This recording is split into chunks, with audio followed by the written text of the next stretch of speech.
Автобуспен жүретін астаналықтардың енді жол шығыны көбейеді. 1 тамыздан бастап бас қалада жолақы қымбаттайды. Баға енді 90 теңгеден 110 теңгеге өседі. Әкімдік осындай шешім қабылдауға мәжбүр болыпты. Себебі де жоқ емес, ал бұқара бұған дайын ба, әріптесім айтсын.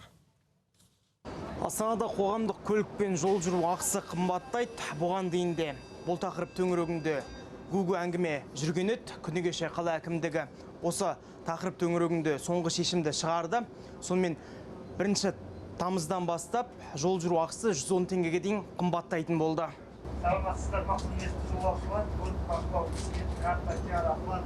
Осы автобустармен жол жүру ақысы 90 теңгеден 110 теңгеге дейін қымбаттайын деп жатыр екен.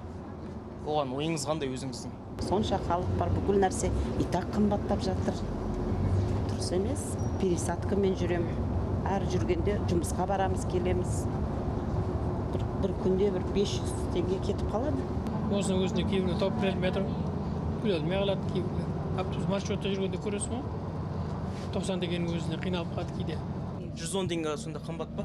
Енді біз үшін қымбат, енді көп баланы болғаннан кейін баспанамыз жоқ, мысалға. Әркімге әртүрлі ғой.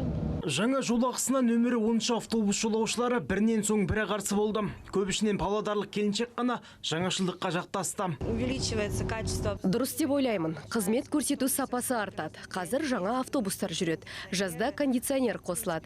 Бізде Павлодарда қазір жол ақысы 100 теңге. Бас қалада 10 теңге айырмашылық болса, ештеңе етпес. Қараша көпсінген әкімдіктегілер асынған 90 теңге тариф Астанада 2014 жылы бекітіліпті. Содан бері 10 жыл өтті. Уақыты келіп, шылын шашетектен келгеннен кейін ғана жауаптылар жол ақысын көтеріп жатыр екен. Дизель отынның құны 2014 жылы 107 теңге құраған болса, осы бүгінгі таңда ол 295 теңге құрайды. Автобустардың жүргізушілердің жалақысын айтып өтсек, 2014 жылы 150 мың теңге құраған, орташа есеппен санаған кезде қазіргі таңда 500-600 мың теңге құрайды. 200 автобус сатып алынып қойды.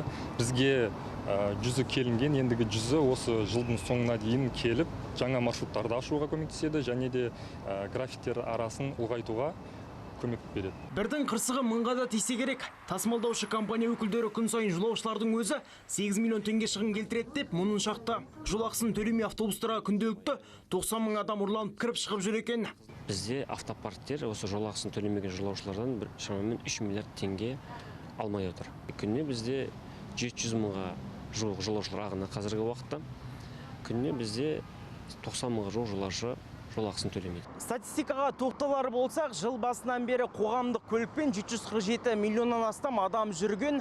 Бұл ретте жолаушы тасымалдауға деген сұраныс былтырғы жылмен салыстырғанда әжептәуір өскен, ал қарашадан түскен қаржы көлемі 83,5 миллиард теңгені құрап отыр.